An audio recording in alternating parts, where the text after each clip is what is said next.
A searing sun hung over the mosque courtyard, pressing sweat into black abayas and tailored igbadas alike. Layla's veil clung to her cheeks, but the heat was nothing compared to the burn of humiliation.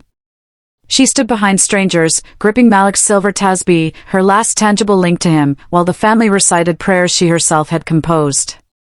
"Imam, may Malik's gentle soul find rest." Layla, whisper praying he was gentle because he loved, even when no one saw it. Aunt Nuru, to Farida, a harsh see how she hides at the back? Shame knows its place. They'd forbidden her from sitting in the women's front row, family only. Layla pictured Malik's smile the night he made her memorize the funeral rites in case duty fell to her. Now his sisters performed them with polished precision, eyes never once meeting hers. After the final janazah prayer, mourners streamed toward the cemetery. Layla stepped forward to help carry the bier. Malik had asked for it. 2 male cousins blocked her path. "Cousin 1, this is not for you. Go and cry somewhere else." "Layla, ice soft, he wanted my hands on the rope." "Cousin 2, he is beyond wants. Obey the living." They moved on, leaving her frozen, tasbih beads digging crescents into her palm. Around her, whispers grew. The widow? She wasn't even allowed to plan the burial. Why? Zara, her best friend, slipped a supportive arm around Layla's waist. "Zara, lo, let them stage their piety. We'll grieve with truth." Layla didn't weep. She watched the coffin disappear behind the mosque gates, feeling something harden inside her, a resolve Malik would recognize. 2 hours later, in the shade of a neem tree at the cemetery's edge, she tried to lay a rose on the fresh soil. Aunt Nuru intercepted her, crushing the petals beneath pointed heels. "Aunt Nuru, we don't need your Western theatrics." "Layla, I loved him." Aunt Nuru, quiet enough to pierce, he loved his blood. "You were convenient." Layla's fingers trembled, but she pocketed the surviving stem, evidence that love had once bloomed here. She walked away, silent, while the family posed for condolence photos. A single thought pulsed louder than the mosque's call to prayer. If Malik could see this, he'd rise from the grave and take my hand. When Layla reached the parking lot, her car key refused to turn. She found a note taped over the ignition: "Return the vehicle to Malik's estate." Nuru. Night had fallen by the time Zara's rickety Hyundai growled up to the 2-story bungalow Layla called home. The porch light, once replaced by Malik after her late-night stumble, was off. "Zara, soft warning, I'll wait here." "Layla, it's still my house." She climbed the steps and inserted her key. The cylinder spun without catching. She tried again, metal scraped metal with a final, mocking click. On cue, the front door opened from inside. Farida, gold bangles jingling, blocked the threshold. Behind her, black trash bags overflowed with Layla's dresses, sketchbooks, even Malik's framed graduation photo, glass spider cracked.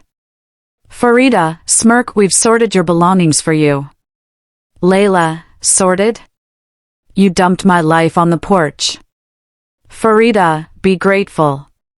We could have burned them." Aunt Nuru appeared, arms folded like a judge in midnight court. "Aunt Nuru, the house is family property. Malik left no will. Pack your things," she glanced at the trash bags, "and leave." Layla, "Show me the deed." "Malik and I signed it together last year." Aunt Nuru, patronizing, "Signed? With whose witness?" "A wife's word means nothing in probate."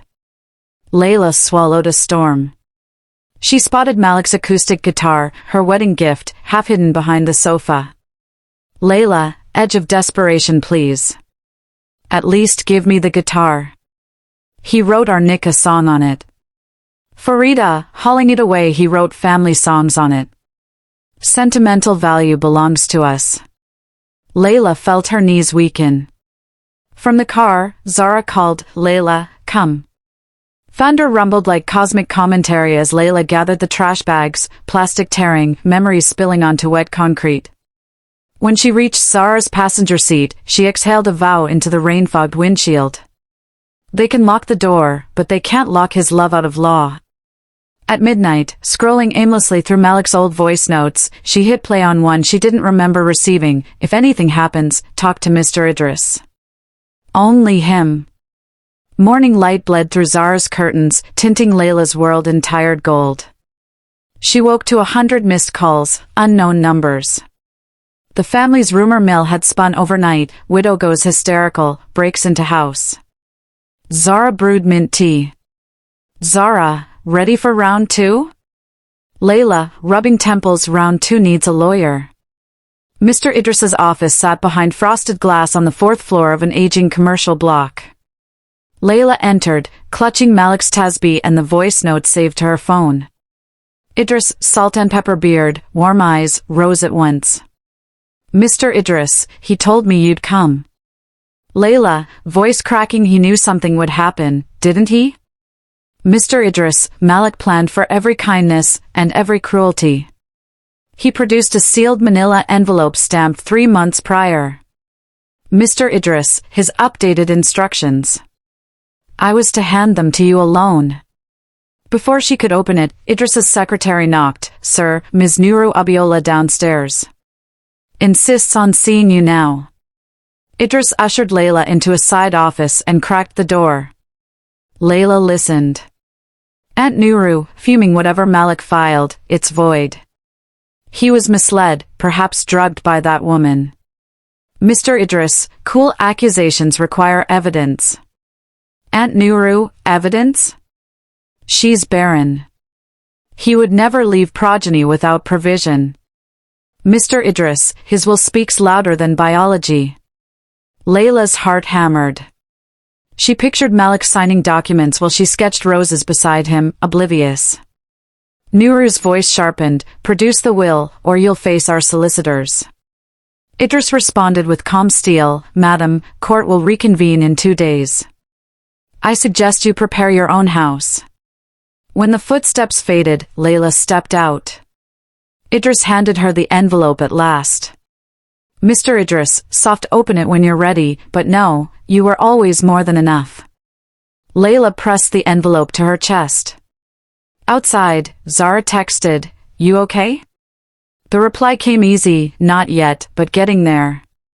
Layla tore the flap open in the elevator. The first page read, Last will and testament of Malik Adekunal.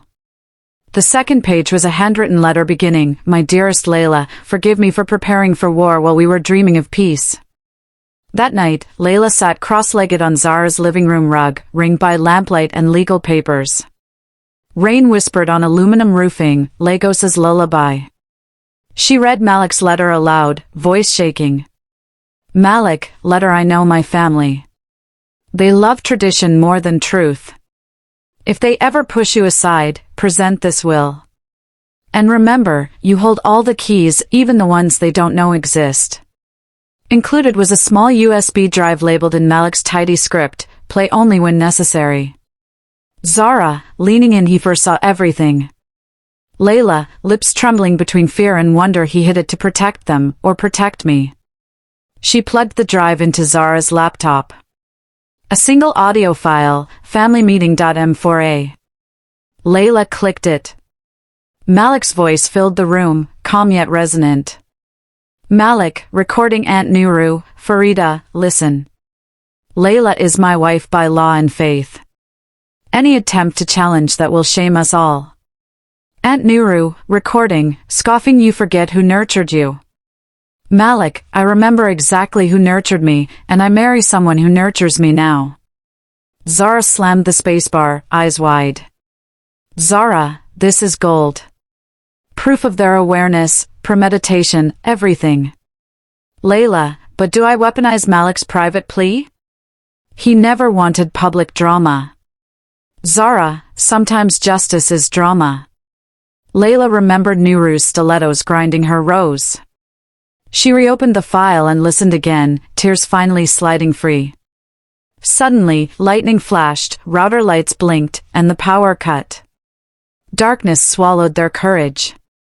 Zara, flicking phone flashlight nepe? Or sabotage? Layla, heart pounding either way, we back the file up, now. They copied it to 3 separate thumb drives as backup power hummed to life. Layla exhaled. Malik, your voice is my armor. Minutes later, Zara's doorbell rang. Through the peephole, 2 men in black raincoats waited, one holding a legal summons, the other a camcorder with a red recording dot. The summons carrier announced himself, court notice for Ms. Layla Adekunal, possession of marital assets under dispute. Immediate deposition required. The camcorder lurked like a mechanical vulture, capturing every tremor. Zara, blocking the doorway, this is private property. Serve papers in daylight. Man 1, monotone compliance recorded for court. Layla stepped forward. Her voice remained steady, but her fingers pinched Malik's tasbih like a lifeline. Layla, I accept the notice. Kindly deliver. The man handed her the envelope, the cameraman zoomed in on her face. Layla, meeting the lens, tell whoever sent you, I'm not afraid of the truth. The men left, shadows melting into the rain. Zara locked the bolts. Inside, Layla ripped the envelope. It demanded she appear at a preliminary hearing tomorrow morning, less than 12 hours away. She sank onto the couch, exhaustion flooding her veins. Layla, whisper homeless today, court tomorrow. How do I even dress for this? Zara, half joking like a phoenix. Cinders, but with killer heels. Layla managed a hollow laugh. Idris called, voice brisk, I'll pick you up at 7. Bring the USB and the original will. Everything else is noise. When the line disconnected, Layla stared at Malik's letter again. One phrase glowed in her mind, you hold all the keys. She opened her phone banking app on impulse. An unfamiliar account entry appeared under joint assets, a dormant tab she'd never clicked. It required Malik's old passcode, 110,719, their wedding date. Heart thrumming, she typed it in. A figure materialized, 48 million Nigerian nairas, nearly $90,000, labeled Layla Creative Clinic Fund. Tears blurred the screen. Malik had believed in her dream of an art therapy clinic for trauma survivors. In death, he'd made it real. Layla, voice breaking, he built me a parachute. Zara, hugging her, no, he built you wings. They didn't sleep. They prepared affidavits, printed backups, rehearsed testimony. At 5 a.m., Layla finally changed into a navy suit Zara lent her. She looked in the mirror, eyes swollen, spine straight. Layla, to reflection, they thought grief would break me. They forgot grief can forge. Outside, dawn bled pink across Lagos. Idris's sedan rolled up. Layla pocketed the USB, the will, and Malik's tasbih. As she stepped into the car, she imagined the courtroom ahead, her sorrow on public trial. But in the hum of the engine, Malik's last voice note echoed in her ear. Only Mr. Idris. Only the truth. Only you. She closed her eyes and whispered a promise into the strengthening light. Layla, watch me, love. Justice starts today. Cliffhanger to Chapter 6. In the courthouse lobby, Layla spots a glossy poster announcing Adekunal Holdings Board reshuffle, press conference 10 a.m. Aunt Nuru stands beneath it, shaking hands with reporters, already calling herself acting CEO. Layla tightens her grip on the envelope marked Last Will and Testament and walks toward the courtroom doors. 7 o'clock cracked across Lagos in a simmer of humidity and honking danfos. Layla smoothed her borrowed navy blazer, clutching the manila folder like a shield as she emerged from Zara's apartment block. Mr. Idris stood beside a charcoal Toyota Camry, the city's dust coating its fenders. His calm smile was a lifeline. Mr. Idris, opening the rear door, deep breaths. Courtrooms are just bigger living rooms with stricter uncles. Layla, exhaling, uncles who decide my future. Inside the car, Idris's briefcase sat between them like a fortified vault. He handed her a thermos of ginger tea. Mr. Idris, sip. Settles the stomach and keeps the voice warm. Layla, trying a smile, do you arm all your clients with tea? Mr. Idris, deadpan, only the ones who are about to redraw family trees. Traffic snarled. Billboards flashed shoes, data bundles, miracle weight loss teas, life marched on with vulgar indifference. Layla studied her reflection in the window, tired eyes, but a spine she barely recognized as her own. Zara's heels pinched, reminding her that courage often came in borrowed sizes. At the courthouse security line, reporters swarmed. Microphones jabbed like bayonets. Reporter 1, Mrs. Adekunal, comment on the inheritance dispute? Layla, steady, I'll comment when justice has spoken. Reporter 2, is it true your marriage was purely religious, not civil? Layla, meeting her gaze, checked the registry. We signed twice, once for heaven, once for earth. Inside, fluorescent lights hummed. Aunt Nuru stood radiant in a silver iro and buba, flanked by Farida and two stern men in navy suits, family lawyers. Nuru's red lipstick curled into a predator's grin. Aunt Nuru, softly, as Layla passed, I hope your tailor measured you for disappointment. Layla, without pausing, grief refits everything. The hearing was ex part 4 preliminary orders. A single high-ceilinged courtroom swallowed echoes of footsteps. Judge Okafor, a woman with braids coiled like a crown, took the bench. Judge Okafor, matter of Adekunal estate versus Layla Adekunal, for interlocutory injunctions. Let's keep voices civil, the dead deserve our dignity. The family lawyers argued first, Malik's mental state, alleged coercion, Layla's barrenness used as moral artillery. Layla sat motionless, eyes on the judge but ears ringing with each insult. Finally, Idris rose. Mr. Idris, placing the will on counsel's table, Your Honor, Exhibit A, original, notarized will dated 3 months before the decedent's death. Exhibit B, certificate of marriage under the Marriage Act. Exhibit C, audio evidence of the decedent affirming full mental capacity. Family lawyer, Your Honor, that recording is unverified. Mr. Idris, plugging in a speaker, verification begins with listening. Malik's voice poured into the silent chamber, calm, lucid, fiercely protective. Malik, recording Layla is my legal and spiritual spouse. Any challenge to that is a challenge to my honor. The room seemed to contract until only the recording existed. Nuru's face stiffened, Farida shifted in her seat, bracelets jangling like tiny alarms. Judge Okafor nodded to the bailiff. Judge Okafor, until full probate, I hereby freeze all estate assets, restore the respondent's possession of the matrimonial home, and set a substantive trial date in 30 days. Court adjourned. Gavel. Echo. Breath. Outside, cameras blazed. Layla felt weightless, half-numb. Idris squeezed her shoulder. Mr. Idris, round 1 is containment. Round 2 is victory. Behind them, Nuru spat words that curdled the air. Aunt Nuru, we're not done, Alakwi. You think a foreign-tongued widow can outlast blood?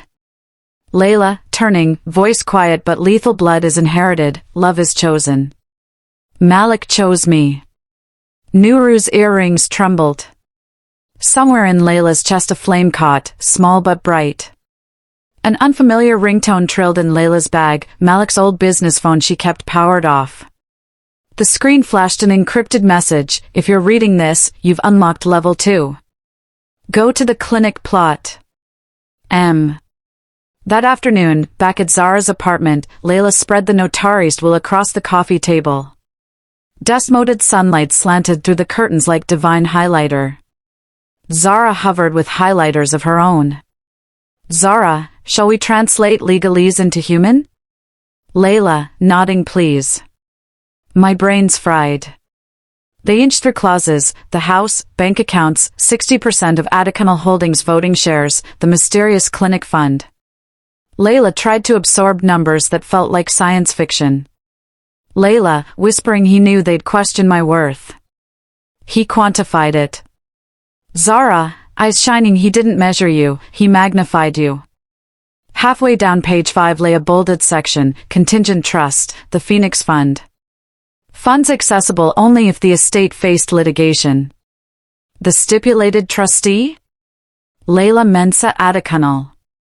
The corpus, another 20 million Nigerian nairas held offshore, ready for legal and personal defense. Zara, whistling sis, your late husband created a war chest. Layla, teary laugh and named it after a fire-born bird. Her phone vibrated. A private number. She answered, heart stuttering.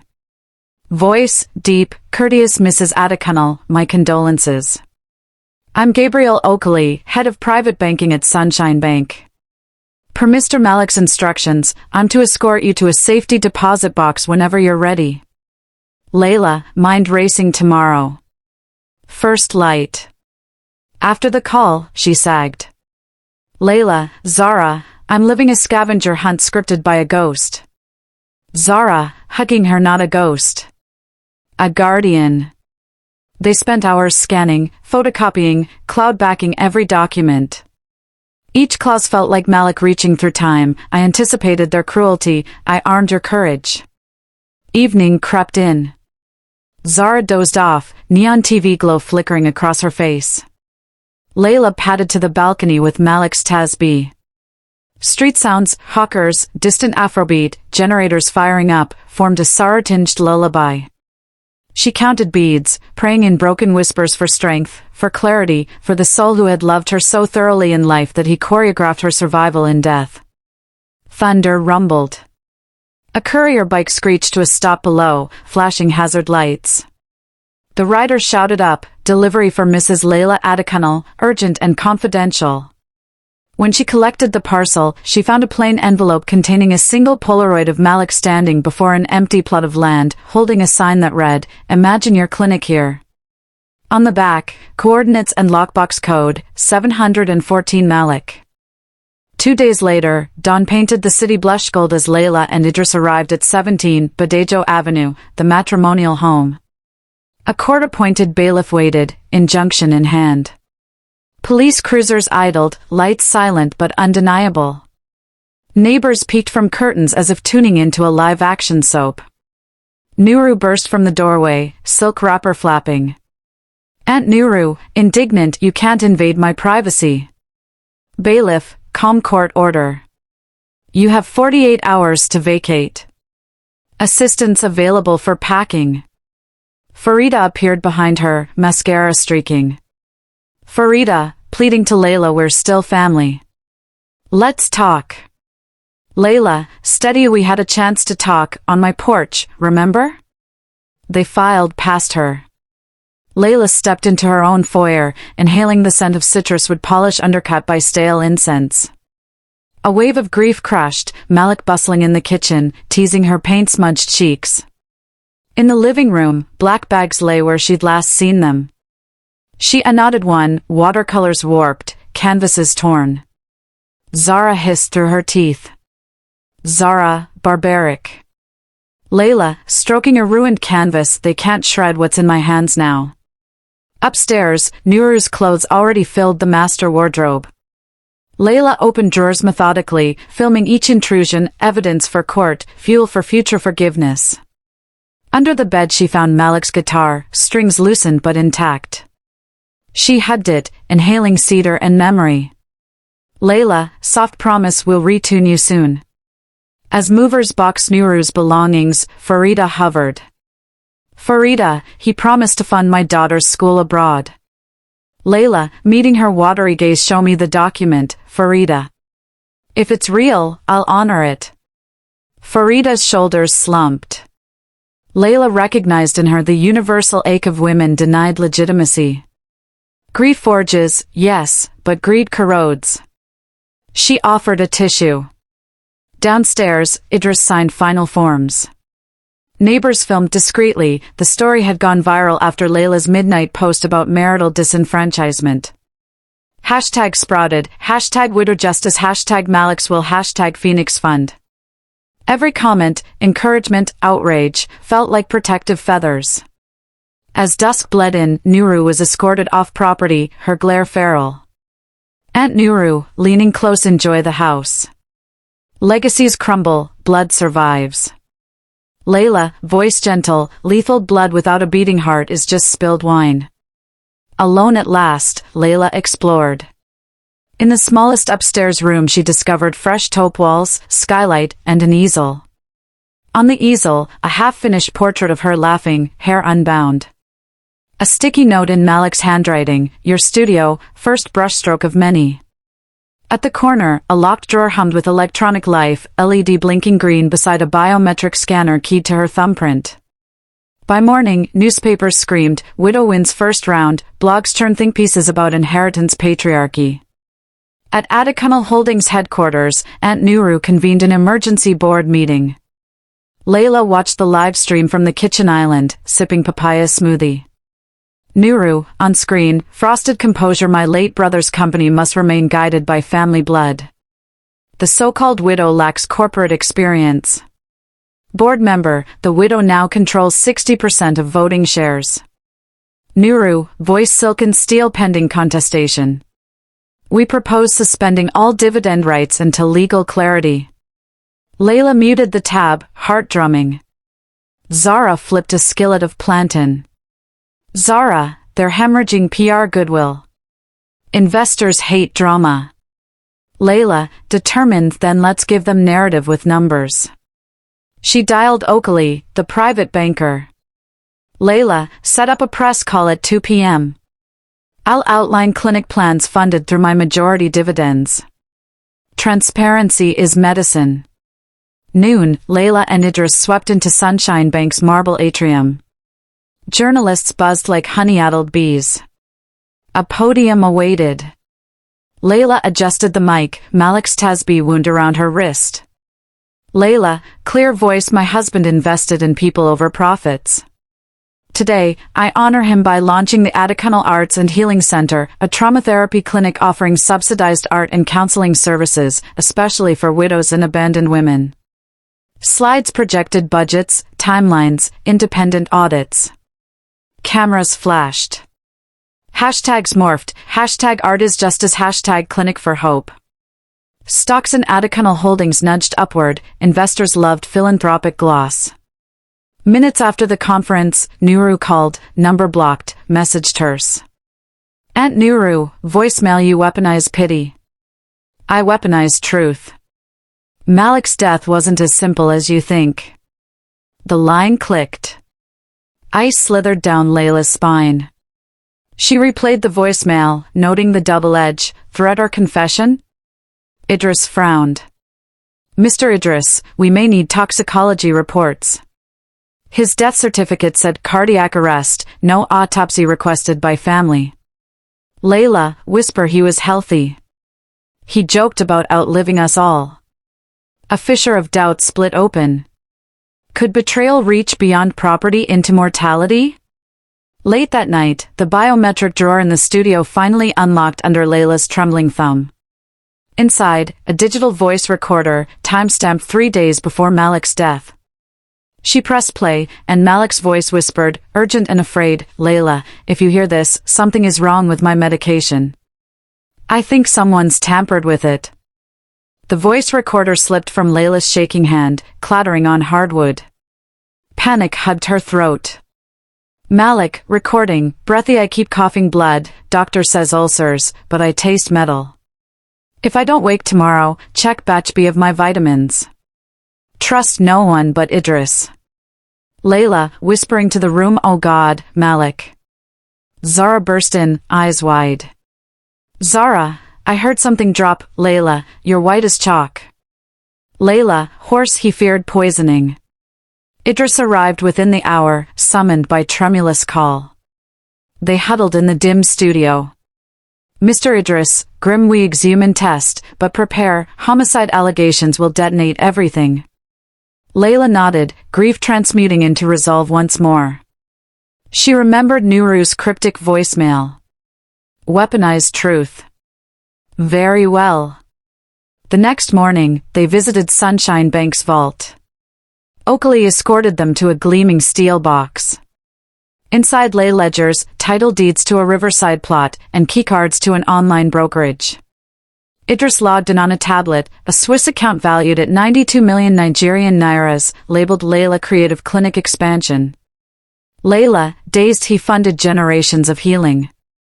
Mr. Idris, and made the trail transparent, only someone who loved the light does that.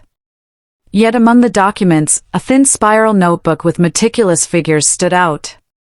Each entry correlated to Adikanal Holdings' R&D budget, and margins shaved off into private wallets. At the top, internal audit, unauthorized withdrawals, NA-FA.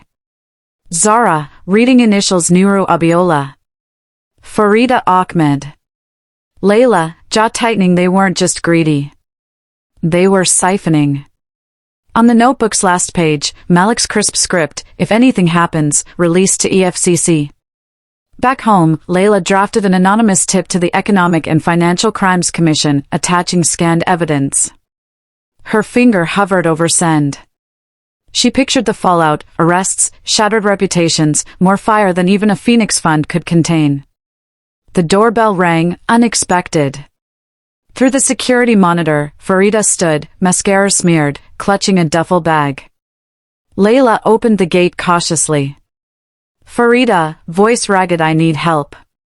Nuru's threatening to blame me for everything. She said if I don't testify that you forged the will, she'll ruin my daughter's future.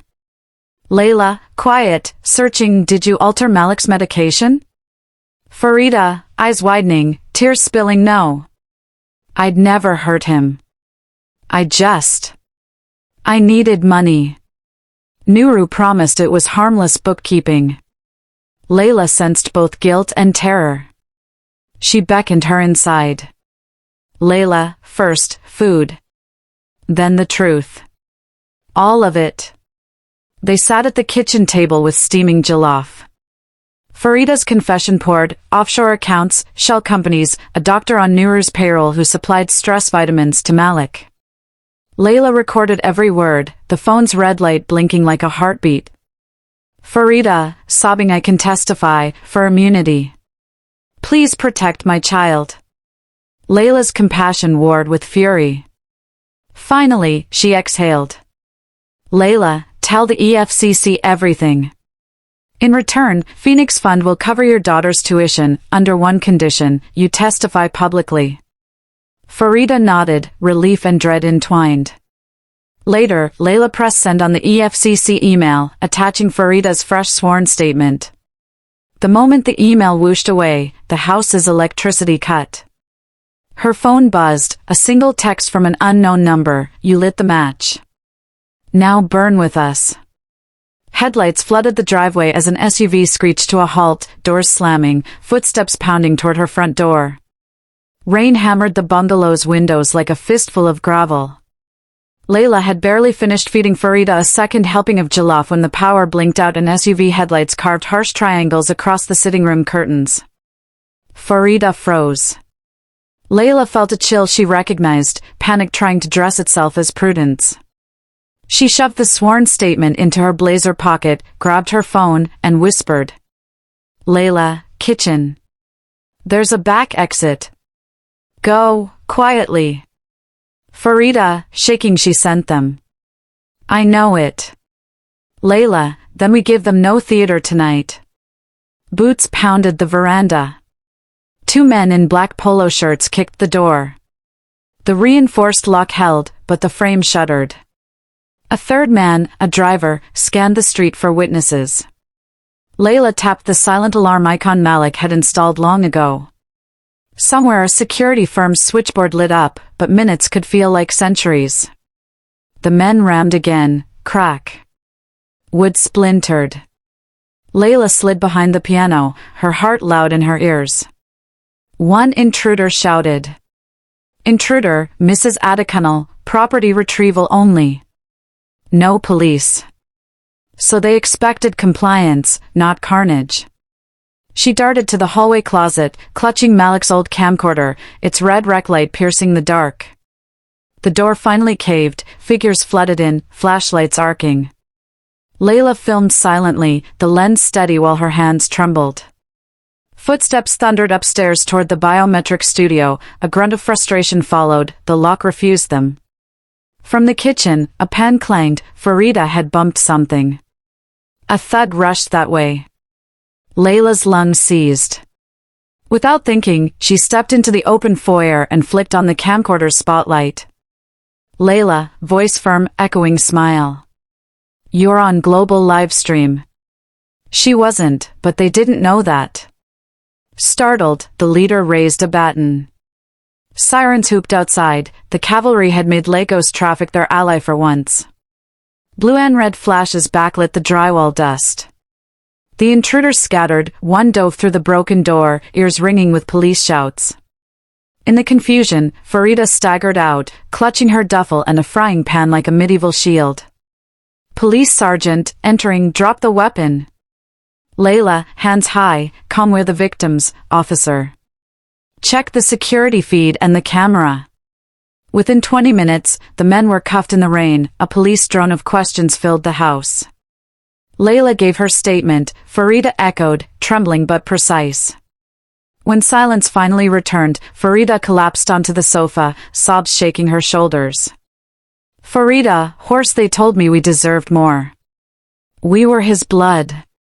Layla, gentle but steely, "And what do I deserve, Farida?" Farida, eyes red, voice small, "Mercy. For my daughter's sake." Layla knelt, meeting her gaze. "Layla, then stand with me in court. Tell them everything. We'll carve a future worth more than stolen money." Farida nodded, tears dripping. For the first time, Layla saw not greed but a mother caught in a riptide. As dawn pinked the windows, Layla's phone pinged, a court notification, adjournment denied. Full evidentiary hearing moved up 48 hours due to public interest. 2 days to expose a dynasty. Judge Okafor's courtroom was packed, press benches overflowing, law students perched like barn swallows in the rafters. Layla felt the hum of anticipation snap through the air. It was the trial Lagos didn't know it craved. Idris whispered last-minute strategy while Farida, pale beneath bronze foundation, clutched a folder of affidavits. Across the aisle, Nuru sat uncrowned but unbowed, her lawyers arrayed like armored bishops. Proceedings opened with forensic accountants from the EFCC dissecting Adikanal Holdings ledgers.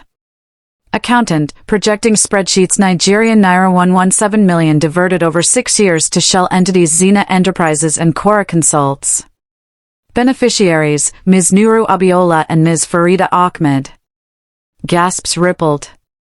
Nuru crossed her legs, a gemstone shoe clicking impatience. Her counsel objected, irrelevant, prejudicial, but Judge Okafor overruled, pattern of misappropriation speaks to motive. Next, Idris called Dr. Gideon Igwe, Malik's longtime physician. He raised his right hand, reciting the oath with a tremor. "Idris, doctor, you listed cardiac arrest as cause of death. Was an autopsy performed?" Dr. Igwe, swallowing no. The family declined. "Idris, did you prescribe vitamin supplements batch labeled B+?" Dr. Igwe, yes. "Idris, is it true that analysis of remaining capsules found cyanide-derived compounds?" Courtroom oxygen evaporated. Dr. Igwe's forehead glistened. "Dr. Igwe, I had no idea. I sourced them from," he glanced at Nuru. Judge Okafor, leaning forward, "Doctor, from whom?" Dr. Igwe, voice breaking, "Zena Enterprises Medical Division, Ms. Abiola's recommendation." Nuru's lawyers erupted, hearsay, but the damage bled faster than objections could clot. Idris produced Layla's camcorder footage, the break-in, the men's identical polo shirts, Zena Enterprises logos barely visible under flashlight glare. The jury of public opinion outside exploded on social feeds. Inside, Judge Okafor's gavel controlled the only narrative that mattered. Finally, Farida took the stand. Cameras zoomed on trembling hands clutching prayer beads. She confessed to forging ledger entries, laundering funds for Nuru, and witnessing doctor-to-sister cash transfers. Prosecutor, court-appointed, why speak now? Farida, voice cracking, because my daughter asked last night why bad people sleep. She pointed at Nuru. I want her to know we can wake up. When Farida stepped down, Layla cut her hand, a silent pact sealed by exhaustion and fragile hope. Nuru's defense attempted counterattack. They produced an alternate will, crudely typed, bestowing all on Aunt Nuru. Handwriting experts shredded it in minutes. Malik's signature had been lifted from a 2007 customs form. Closing motions ended near dusk. Judge Okafor, noting clear, urgent matters of public safety, issued an unprecedented order. Judge Okafor, I authorize immediate exhumation for toxicology. Ms. Abiola is remanded without bail on preliminary fraud and tampering charges. Handcuffs flashed silver around Nuru's wrists. She shot Layla a glare pure as battery acid. Aunt Nuru, spat, you think this is victory? Corpses talk, but so do graveyards. As Nuru was led away, she whispered something to her remaining lawyer, who nodded and slipped out. An hour later, Idris's phone buzzed. Our witness transport was ambushed. Dr. Agui is missing. By sunrise, #Justice for Malik trended across West Africa. Influencers dissected courtroom clips, radio pundits replayed Farida's tearful testimony. CNN Africa requested an English-language interview with Layla, but she declined. Her battlefield lay local, visceral. Instead, she went live on Instagram from the half-painted clinic site. Hard hat, denim overalls, Malik's tasbih looped at her throat. Layla, to 230K viewers, this isn't about inheritance. It's about inheritance of care. Every naira diverted will build walls that hold art, therapy, and safe beds. Comments flooded. Queen energy. Widow warrior. Sign me up to volunteer. Donations pinged. An architect offered pro bono designs before the live stream ended. Across town, Adekanal Holdings stock climbed as investors bet on ethical revival. Rival firms issued statements lauding Layla's stewardship. Pressure mounted on the interim board to install her as chair. They scheduled a decisive meeting and leaked the agenda. Journalists feasted. Still, Dr. Agui's disappearance cast a cold shadow. Idris coordinated with EFCC and police. Rumors placed the doctor on a charter boat headed toward Benin Republic. Layla refused to cower. That evening, she hosted a candlelight vigil outside the mosque where Malik had been buried. Hundreds gathered, widows in white hijabs, artists wielding sketchpads, mechanics, bankers, students. They held photos of loved ones lost to mysterious illnesses and inheritance battles. A hush fell as Layla stepped onto the steps, clutching Malik's guitar, now rest-strung. Layla, strumming softly, he wrote this for our nikah, but tonight it's for every silenced voice. Her voice, raw, untrained, wove through the night. Phones swayed, tears shimmered. Somewhere in the crowd, an elderly man murmured, "That's what healing sounds like." Major networks aired the vigil. YouTube clips hit 1 million views in 4 hours. Corporate sponsors called. How could they partner? Layla's assistant, formerly Zara, now head of communications, triaged offers. Mid-vigil, an EFCC agent approached, whispering, "Anonymous tip, your late husband's pathology slides were stolen from the hospital archive. The thief left only one thing behind, a prescription bottle with your fingerprints." The next morning, Layla donned a charcoal suit and walked into Adekanal Holdings' marble atrium flanked by Idris and 2 EFCC officers. Employees paused mid-step, recognizing the woman whose courage dominated their social feeds. In the boardroom, directors sat rigid. The interim chair, Mr. Balagan, cleared his throat. "Balagan, Ms. Adekanal, we need stability. Will you assume the chair today?" Layla, glancing at officers, "I will, if we clean house first." She produced EFCC suspension letters for 2 complicit directors. Gasps. Security escorted them out. Layla then tabled a motion. Layla, redirect 15% of net profits to the Adekanal Arts and Healing Center. Transparent accounting, quarterly reports. Unanimous aye. Cameras flashed, the company's social channels erupted in self-congratulation, reputation triage in real time. Meanwhile, across town, court officers enacted Judge Okafor's eviction order at Nuru's personal mansion. Media vans lined the street. As portraits and designer luggage rolled out, neighbors whispered that curses never travel lighter than the sins that call them.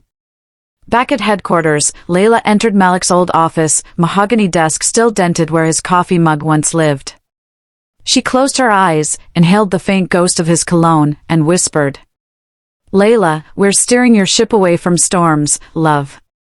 She noticed a slim drawer Malik had once joked about, for secrets not yet ripe.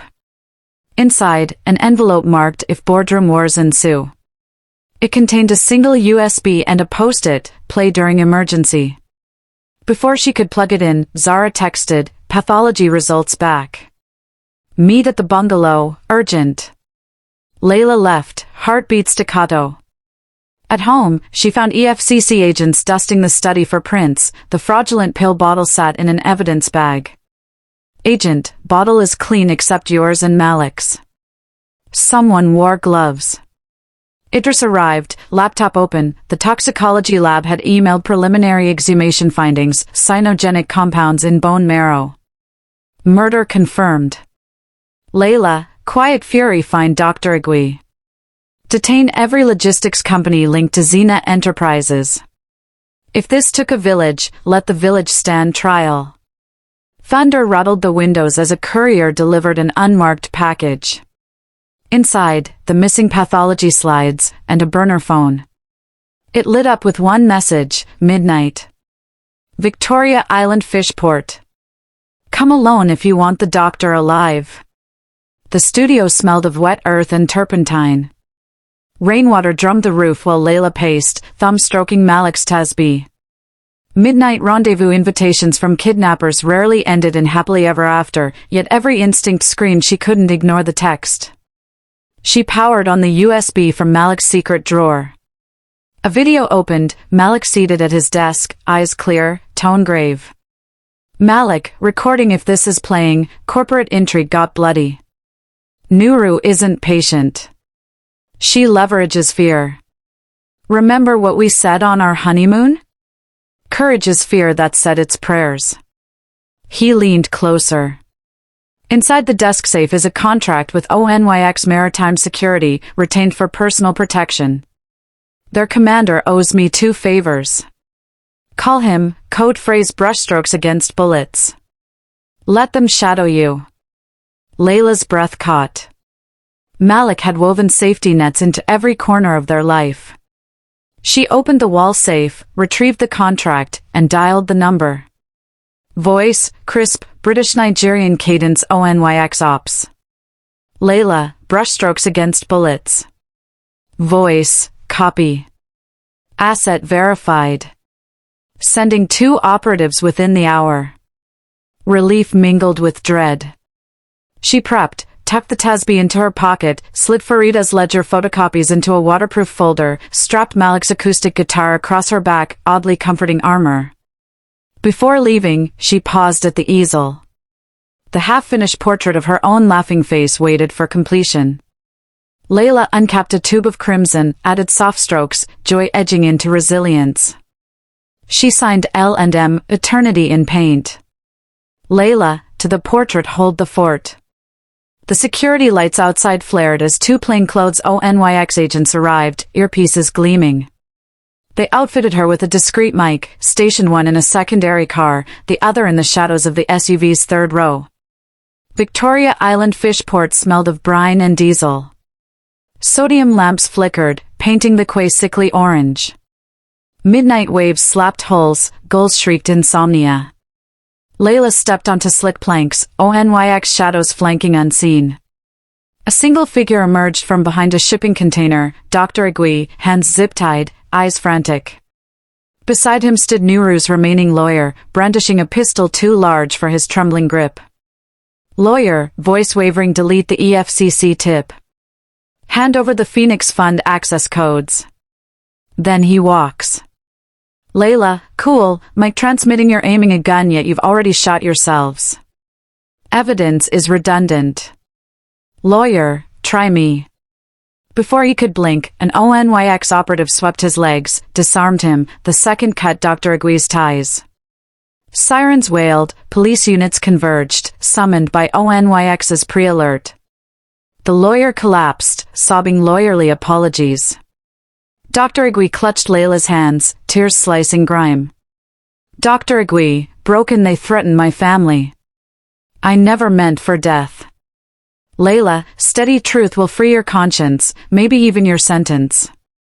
As officers packaged the lawyer into a cruiser, Layla stared at the Atlantic horizon. Dawn ribboned violet above cargo cranes. In that fragile light, she spoke to Malik. Layla, whisper, we're almost there. She turned, ready to leave, when a detective approached with a sealed evidence bag. Inside, a velvet jewelry pouch discovered in Nuru's confiscated safe. It contained Malik's wedding band, missing since the funeral, and a micro SD card. Cliffhanger to Chapter 16, Detective Okoye handed it over. For you, madam. The card's label just says, when she hurts you most. Layla felt something inside her shift from iron to lightning as she closed her fist around it and looked toward the rising sun. Fresh after dawn, the bungalow sat under a fragile hush, birds chirping as if oblivious to last night's hostage standoff. Layla set the wedding band on her palm, the metal felt warmer than it should, as though Malik's pulse still lingered. The micro SD card, no bigger than a fingernail, lay next to it. Zara arrived with a thermos and wide, worried eyes. Zara, hugging her, I saw the news. Onyx? Kidnappers? Girl, you're living a miniseries. Layla, tired smile, let's hope the season finale airs soon. They slid the card into Malik's old laptop. A single folder labeled Greenlight popped up. Inside, scanned receipts, bank wire screenshots, and one video file. Layla clicked play. Malik sat in the studio, same space she occupied now, holding a parchment-thick envelope. Malik, gentle, if they ever hurt you most, open the letter in the guitar. His gaze hardened. And forgive me for not telling you sooner. Layla blinked. Letter in the guitar? She fetched the acoustic, loosening the screws along the pickguard. A narrow paper cylinder rattled inside. With tweezers she teased it out, unrolled it carefully. Hand-inked lines unfurled, Arabic calligraphy framing English words. My dearest Layla. If evil chooses poison, choose paint, if greed chooses guns, choose grace. Sell any piece of me, but never sell your art, for it will buy us eternity. Beneath the text, Malik had drawn a tiny studio floor plan with dimensions matching the new clinic's flagship space. He had pre-imagined everything, skylights, therapy rooms, a gallery named Layla's Loft. Layla pressed the letter to her heart, tears finally spilling. Zara, soft, he really built you a map right into the music. Layla, horse and the compass is forgiveness. A knock sounded, Idris entered, suit immaculate despite zero sleep. Mr. Idris, toxicology is conclusive. Police will charge Nuru with murder. Court moved up the sentencing hearing to Friday. Layla, steady good. But sentencing alone won't detoxify a legacy. She photographed the letter and forwarded it to ONYX's encrypted vault, then slid the original back into the guitar, its guardian home. Minnie, her phone chimed, Atacama Holdings board requested an emergency call, auditors found another offshore account, this one in Malik's name but untouched. Balance, 10 million Nigerian nairas. Description line, Phoenix Apprenticeship Fund.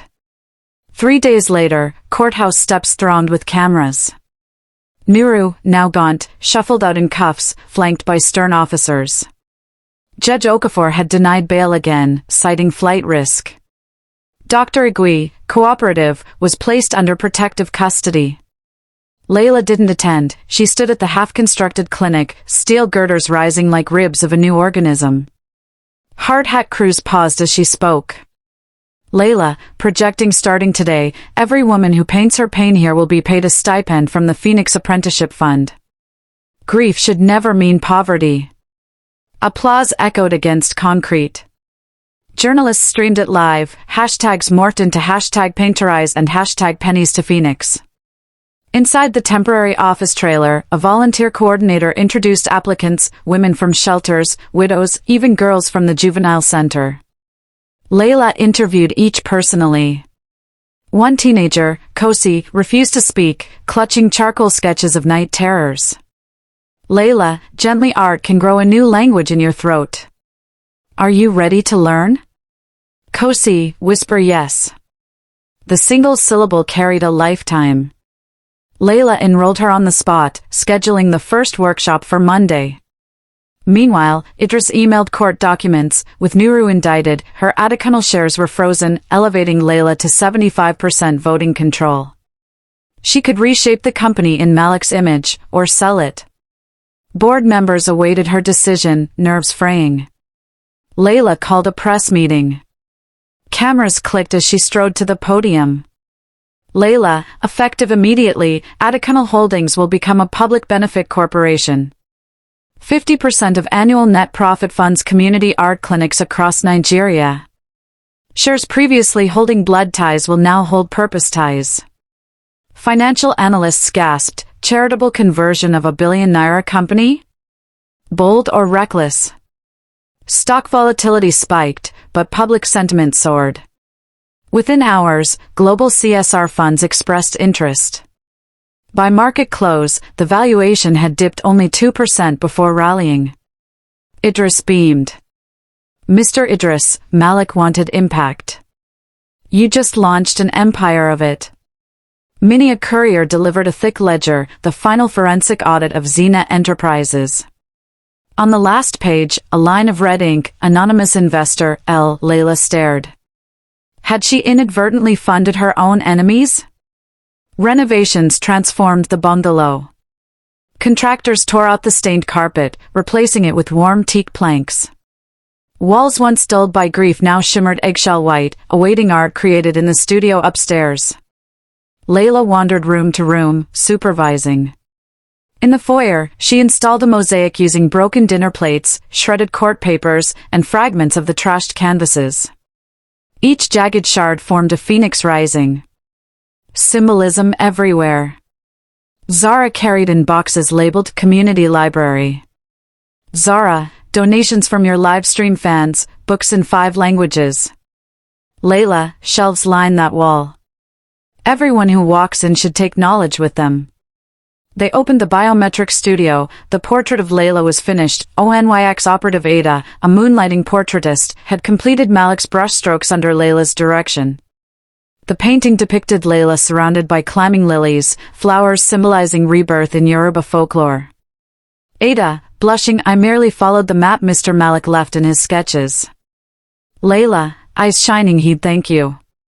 So do I. In the backyard, volunteers erected an art therapy pergola. The air smelled of sawdust and spicy suya from a food truck donor.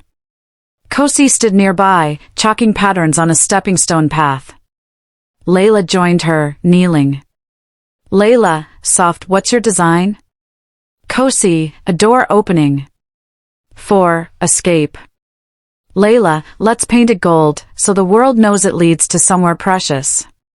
The golden door motif became the clinic's new logo overnight. At dusk, Layla stood on her reclaimed balcony. Lagos traffic hummed, the clinic skeleton glowed under floodlights. She whispered a prayer in Arabic, then spoke English. Layla, home isn't bricks, it's breath and brushstrokes. We made it new, love. Minnie, her phone buzzed. An unknown number sent a single image, a warehouse filled with Adikanal branded medical supplies. Caption, proof Malik's meds were swapped here. Midnight, come alone. Before following any midnight summons, Layla fortified her circle. ONYX doubled perimeter patrols. Idris alerted police. But as dusk darkened, Farida appeared at the gate, holding 2 envelopes. Farida, shaky, I've been called to testify again for the sentencing. I brought something. Inside, she handed Layla the first envelope, school acceptance letters for her daughter, tuition due in 2 weeks.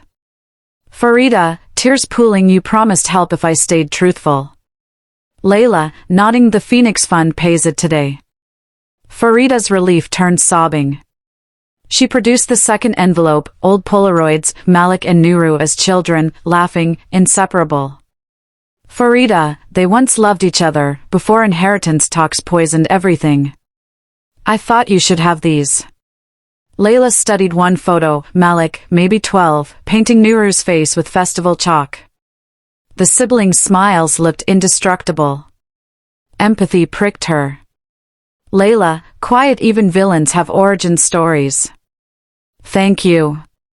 Farida stood to leave. Farida, voice small, do you truly forgive me? Layla, forgiveness isn't forgetting, it's freeing our hearts to choose better. Help widows in your neighborhood. That will be proof enough. Farida nodded, a promise sealed. After she left, Layla wired the tuition from the apprenticeship fund, CCING Idris. Good debts repaid good faith. Mini Zara rushed in, police raided the warehouse from the anonymous text, they found tampered supplement bottles and fingerprints tying a bored pharmacist to Nuru. The web tightened. But the anonymous source remained unseen. Sentencing day. Courtroom packed beyond capacity, outside, giant screens replayed the trial for overflow crowds. Rain threatened but never fell, a tense sky holding its breath. Nuru, in prison khaki, faced the bench. Judge Okafor read the verdict, life imprisonment for murder, plus 2 decades for fraud. Gasps, cheers, tears. Layla left before reporters swarmed. Closure wasn't a spectacle, it was a studio. Back home, sunlight splashed the easel. It was time for her greatest act of remembrance. She primed a massive canvas, 2 meters wide. Malik's wedding band rested on the paint tray. Brush in hand, she began. A broad horizon of sunrise hues, peach, gold, lavender, symbolizing new dawn. At center, a translucent silhouette of Malik, head bowed in quiet strength. Around him, an arc of women's faces, widows, survivors, Kosi, Farida's daughter, Layla herself, each painted with subtle halo lines, connected by flowing ribbons of indigo. At the foot, the phoenix mosaic motif, wings spread, rising through broken chains. Hours became infinity. Music played, Malik's Nikah song, re-recorded by local musicians at Zara's request. Volunteers drifted in and out, silenced by awe. Kosi approached, holding a small jar of glittering gold paint. Kosi, soft, can I add the door? Layla, smiling wet-eyed yes. Right there, between the ribbons. Kosi carefully painted a miniature golden door glowing beside Malik's heart. When the last stroke dried, Layla signed. For Malik, who loved in advance. She stepped back. The room felt fuller, like Malik himself occupied that space, nodding approval. A soft chime, Adekunle Holdings Board voted unanimously to rename the company Phoenix Adekunle Foundation, with Layla as life chair. She accepted via text. Layla, our profit is measured in healed hearts. Evening fell, the portrait was hoisted atop the clinic's main lobby as its inaugural artwork. Crowds gathered, drones filmed overhead. Layla addressed them with a wireless mic. Layla, loss carved a hollow in me, and love filled it with purpose. Let every brushstroke here remind you, pain can bloom into power.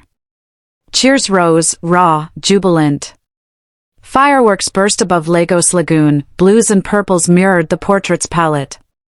Layla closed her eyes, breathed in gunpowder-tinged air, and whispered. Layla, we did it, love. And the story doesn't end, it passes hands. Zara came beside her, shoulder nudging. Zara, ready for tomorrow's board strategy meeting? Layla, laughing first, and you do at Mama Beezy's. Then world domination. They walked into the night, phoenix sparks still glittering overhead. The end.